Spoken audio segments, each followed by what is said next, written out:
Welcome to the 28-day Body Transformation Audio Seminar. Today is day 20, and we are going to be talking about progression.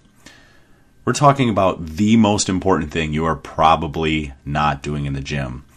And just listening to this tape, taking 10 minutes out of your day, and following what I'm going to tell you today is going to work wonders if you are having troubles in the gym, building size, building strength, building muscle.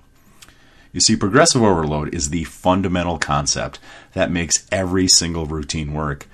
And that is, as long as you're adding reps or weight over time, over a period of time that is, you will be building some degree of muscle. The faster you can add weight, the faster you can add more reps to that bar, the faster you're going to be building strength and building muscle.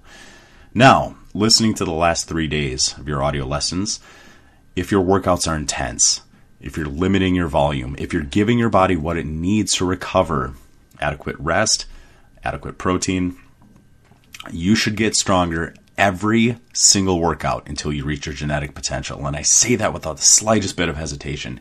You should get stronger every workout until you reach your genetic potential. Now, this means you don't have to plateau.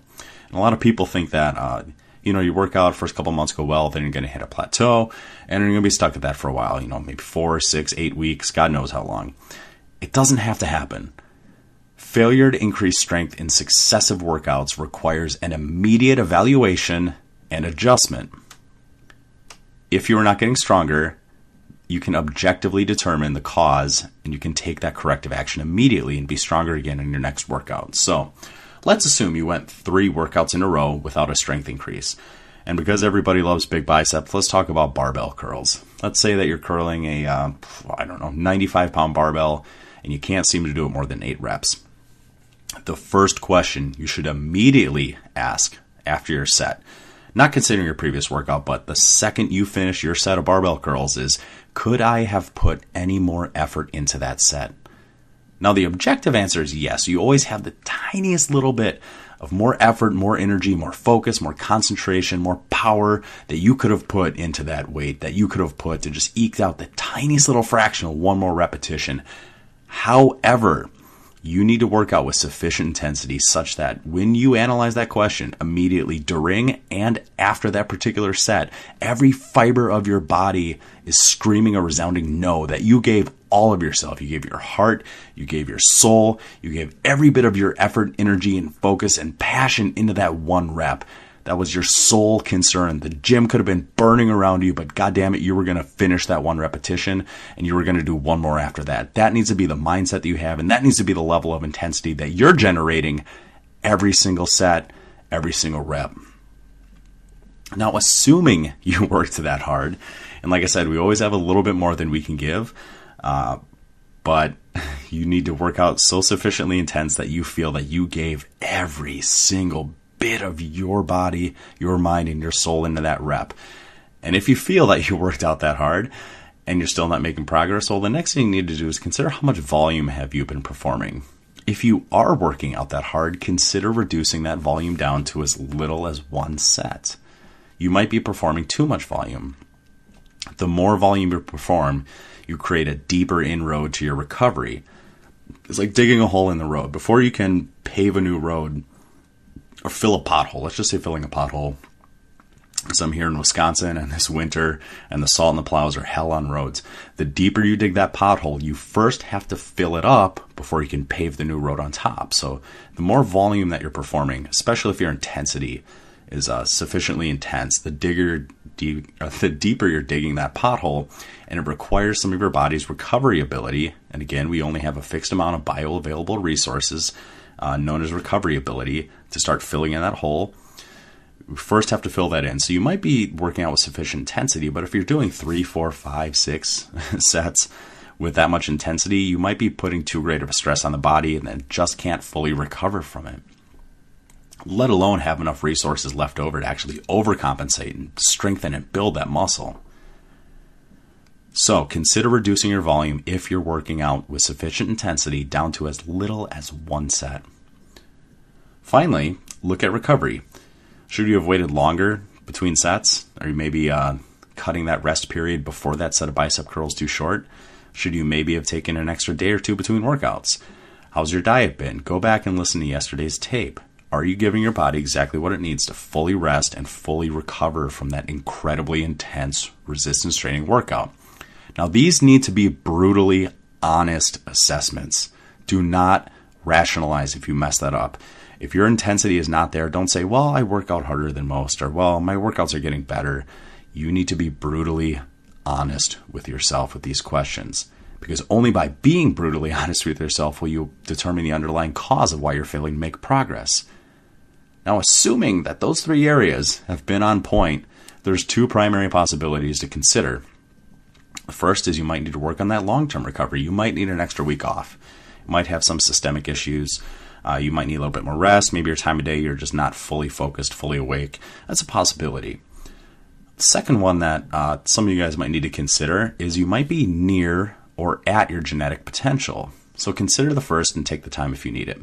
And again, if that isn't it, consider the second option. And this is kind of a hard one to do because we don't know what our genetic potential is. And you really have to be sufficiently, or you have to be training properly for probably at least a year, maybe closer to 2 years, depending on how you train, how you diet, to really get close to that genetic potential. But consider where you started. If the weight on your barbell curls when you first started, let's just say you had a 40-pound barbell that you started doing your barbell curls with, and now you're doing 95, or now you're doing 135, or some of the bigger guys out there, maybe 185 or 225, a couple people can bicep curl. If your gap that you have covered from where you started to where you're presently at is pretty significant, you might be near or at that genetic potential if you've added a lot of muscle to your frame. Before I ever touched a weight, and I'm 5'11", I was 162 pounds, and about 225 today as I'm recording this, in the same size waist jeans, and I have significantly more muscle than I did back then. I suspect that I am very near my genetic potential. Now, I have a couple lifts I'm still getting stronger on, but for the most part, I believe I'm pretty much at my genetic potential. Like it or not, we all have genetic limits to how big we can get. And again, this is the genetics, and considering every single trait is genetically mediated, it's expressed along a continuum in the shape of a bell curve, where there are some people on some ends that have a minimum amount of a trait expressed, and there's some people that are on the far opposite end that have a very large amount of a genetic trait expressed, and most of us tend to fall into that middle. Not everybody can be Mr. Olympia. Not everybody can look like the Incredible Hulk. However, the best way to have your best physique in regards to what you do in the gym is to write everything down. So whatever you did last week, if you did barbell bicep curls and the first number I gave was 95 pounds and you couldn't get it 8 reps, your next workout, hell or high water, you need to get a minimum of 9 repetitions. And the only way to be objective with these workouts, if you're making progress, is are you getting stronger every single workout? And you can't know if you're getting stronger if you don't write down what you do. Now, this is a big reason why I don't like switching up your workout routine too often. This notion that some people say, well, you know, one day you do push-ups, and then the next time you do chest, you do dumbbell flies, and the next time you do a bench press, and then the next time you do dips. The problem is, if you're always switching up your routine, you don't objectively know if you're making progress until you go back and do that first workout again. But let's say that you do push-ups, then the next time you do dumbbell flies, then the next workout you do a bench press, and the next time you do dips, and that fifth workout you go back to push-ups. What happens if you can't do any more push-ups than you did the last time? You have 4 other workouts between that one where you could have immediately noticed. If you did push-ups one week and the next time you did chest, you did push-ups again. If you did not make progress between those 2 push-up workouts on consecutive weeks, you could have immediately taken corrective action. But by switching up your workouts, by going from push-ups to dumbbell flies to bench press to dips and then finally back to push-ups, you have wasted 4 workouts before you can objectively look at your numbers and determine that you have done something wrong that requires an immediate correction.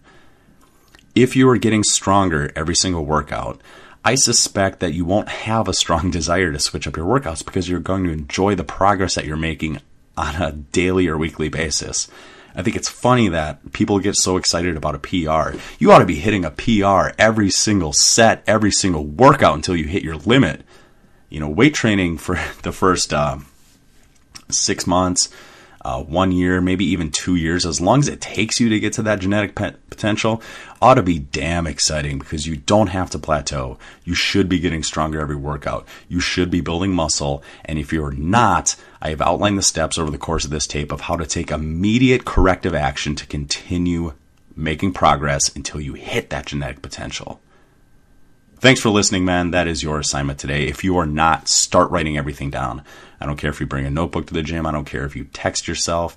I don't care if you make a sheet on Google Docs or some kind of spreadsheet that you can track your workouts. Do something and let me know what you are doing to track every single set, every single rep. Send me an email, fitcoachjerome@gmail.com. Let me know what method of action you're taking. And if you need help with your workouts, let me know too. Send me that email, fitcoachjerome@gmail.com, and I will talk to you tomorrow.